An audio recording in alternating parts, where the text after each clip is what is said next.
Salutare, dragilor! Astăzi vă luăm cu noi într-un oraș cu multă muzică, istorie și povești.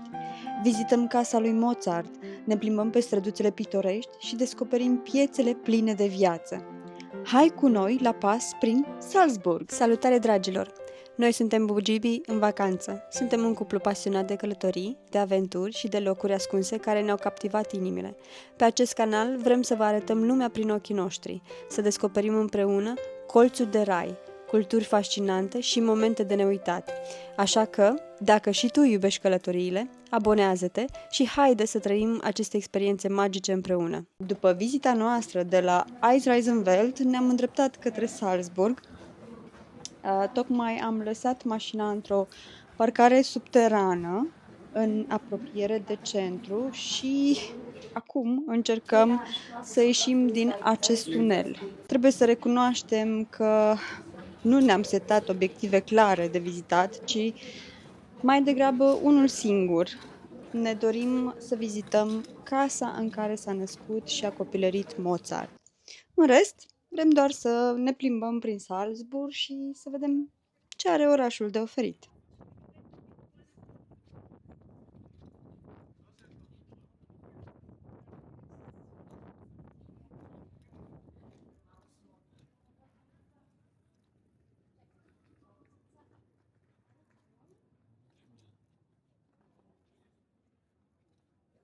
Ne îndreptăm, dacă nu mă înșel, către piața centrală din Salzburg, iar turnul pe care îl zărim în față, cred că este al primăriei sau al unei biserici, nu? Însă nu știm sigur, dar arată spectaculos și pare să fie un punct important al orașului. Vedem imediat ce descoperim când ajungem acolo.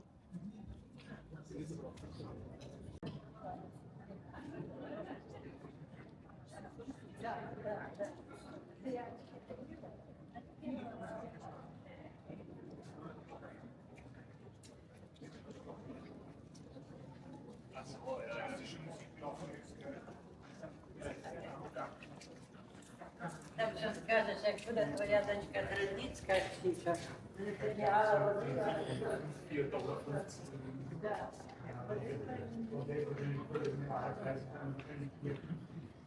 Da, este turnul unei biserici care, din păcate, este închisă. E vorba despre Biserica Sfântul Petru, care pare a fi din piatră, ce puțin așa se vede de la exterior. Până acum pot spune că sunt tare drăguțe străduțele acestea înguste, au un farmec aparte și s-a încălzit destul de bine afară, sunt 27 de grade și, sincer, nu ne așteptam să fie chiar atât de cald. Am ajuns acum în piața Domului din Salzburg și chiar în fața noastră se ridică impunător Domul, una dintre cele mai faimoase clădiri din oraș. Catedrala este dedicată sfinților Rupert și Vergeliu, iar clădirea a tot fost reconstruită de-a lungul timpului pentru că a tot ars. Varianta pe care o vedem azi a fost terminată prin anul 1628 în stil baroc, cu multă piatră, coloane și multe detalii elegante, după cum se observă.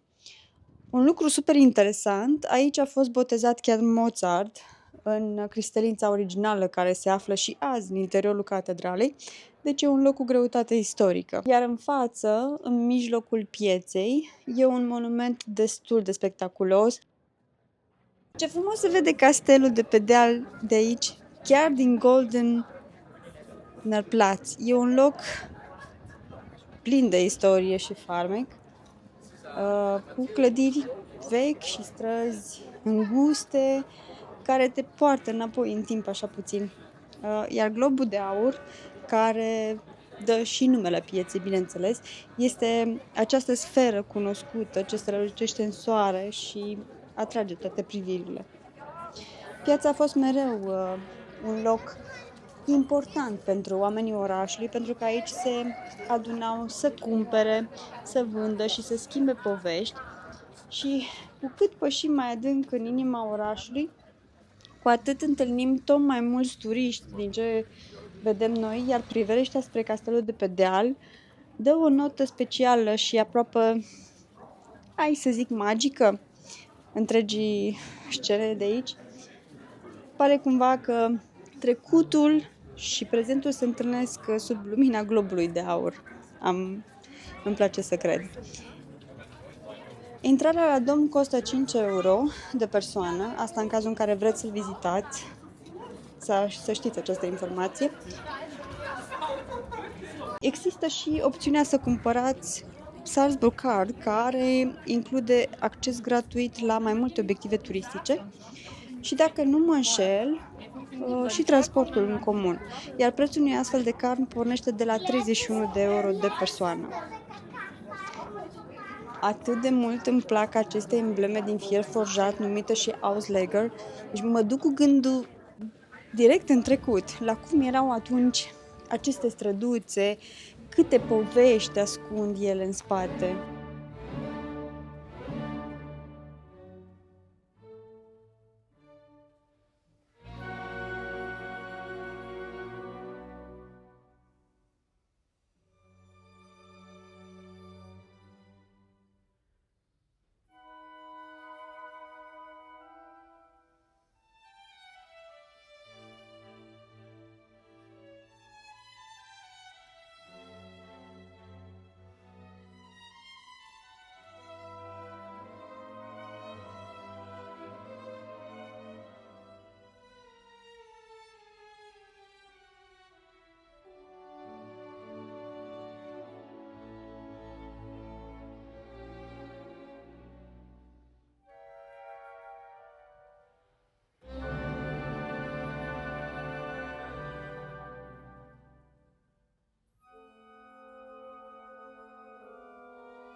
Am ajuns la casa lui Mozart, iar prețul biletului pentru un adult este de 15 euro.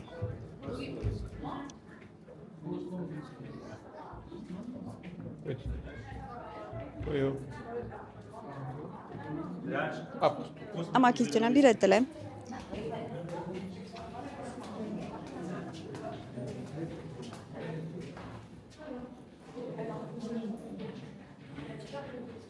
Și Scanând un cod QR, primești practic un ghid audio în engleză care o să ne însoțească pe tot parcursul turului. Așa că urcăm la etajul al 3-lea, unde locuia Mozart împreună cu familia lui. Casa a devenit un muzeu începând cu anul 1880 și aparține momentan Fundației Mozart.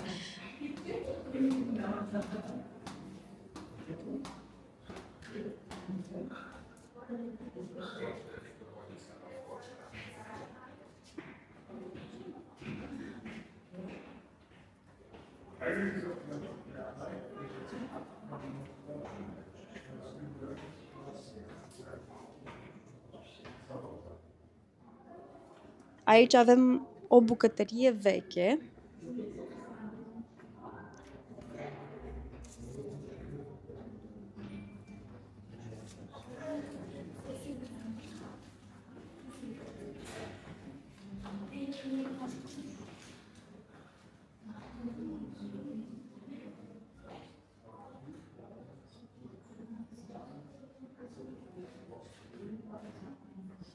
Iar aici e apartamentul unde a trăit Mozart.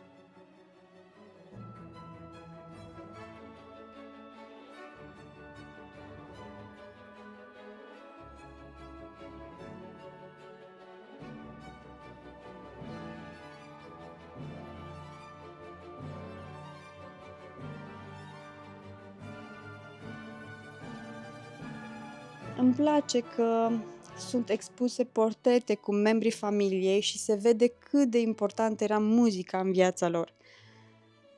Mereu am crezut că Mozart făcea parte dintr-o familie foarte săracă, dar de fapt făceau parte din clasa mijlocie educată cu un statut respectabil. Deși Mozart și sora lui nu au fost trimiși la școală, ei au avut o educație muzicală deosebită, dată mai ales de tatăl lor. Mai exact, Mozart a început să cânte la pian la 4 ani și nu a fost forțat de părinți să facă asta. Pentru el era o plăcere și se pare că se supăra atunci când părinții cereau să facă o pauză.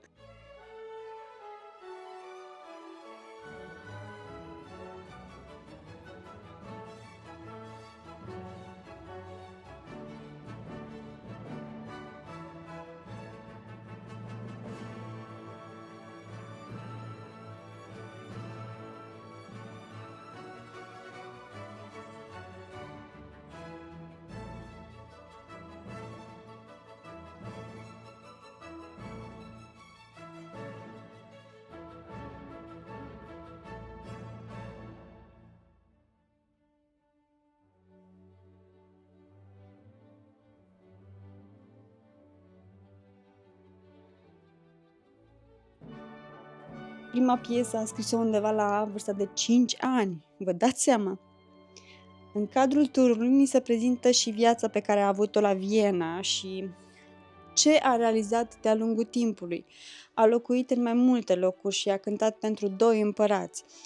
În 1781 s-a mutat la Viena, unde se spune că a fost fericit alături de soția lui Constanț, care era cântăreață, și alături de cei 2 fii ai lor. Din păcate, a avut și câteva vicii care i-au adus pierderi financiare semnificative, însă membrii familiei au făcut tot posibilul să-i păstreze și să ducă mai departe numele și moștenirea lui Mozart după moartea lui.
Mozart a compus 22 de opere, iar prima a scris-o la 11 ani, deci mă fascinează acest lucru.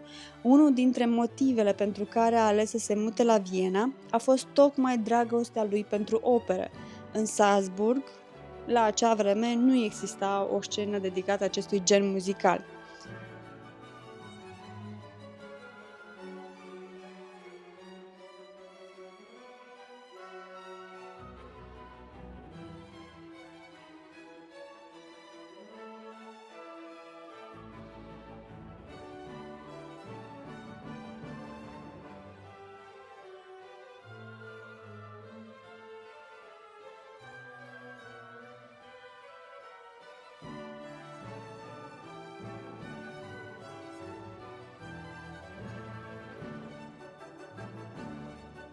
E cu adevărat impresionantă viața lui, iar acum fiind aici, parcă ne întâlnim față în față cu acest geniu care a lăsat o amprentă nemuritoare în istoria muzicii. Impresionant, impresionant încă o dată.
Dragilor, dacă sunteți în vizită în Salzburg, noi spunem că merită cu siguranță să faceți o oprire la casa lui Mozart și să descoperiți cât mai multe despre viața acestui geniu.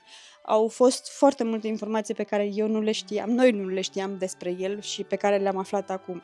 E genul de loc care te face să vezi muzica și istoria cu alți ochi și chiar mă întreb, câți dintre voi ați reușit să o vizitați deja? Lăsați-ne un comentariu dacă ați fost aici și cum vi s-a părut.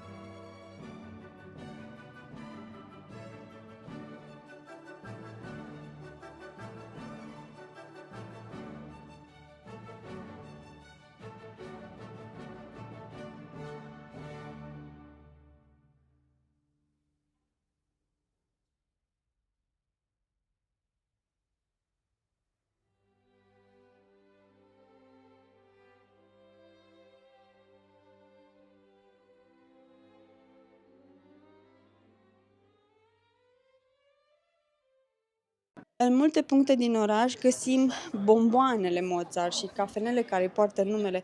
E clar că Mozart nu e doar o figură istorică, e un simbol al Salzburgului și face parte din identitatea acestui oraș. Ce mi se pare și mai frumos e că, deși au trecut sute de ani de la moartea lui, lumea încă îl ascultă și îi vizitează casa și îl apreciază.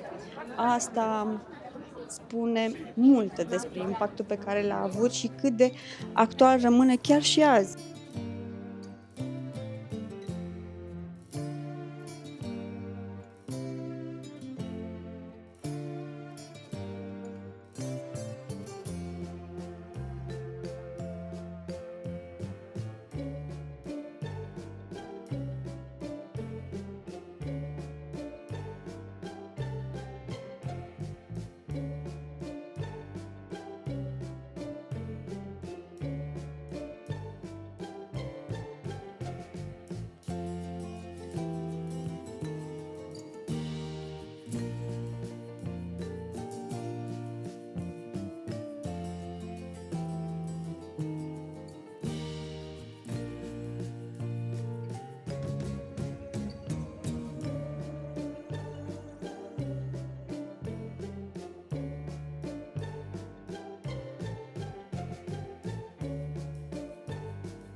Ei bine, aici se încheie vizita noastră în Salzburg.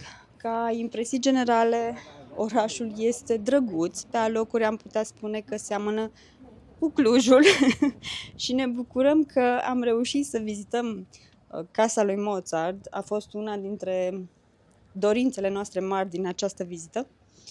Totuși, trebuie să recunoaștem că prețurile aici sunt ceva mai piperate față de celelalte orașe prin care am trecut până acum, iar aglomerația, ei bine, e probabil cel mai aglomerat loc vizitat de noi în această vacanță.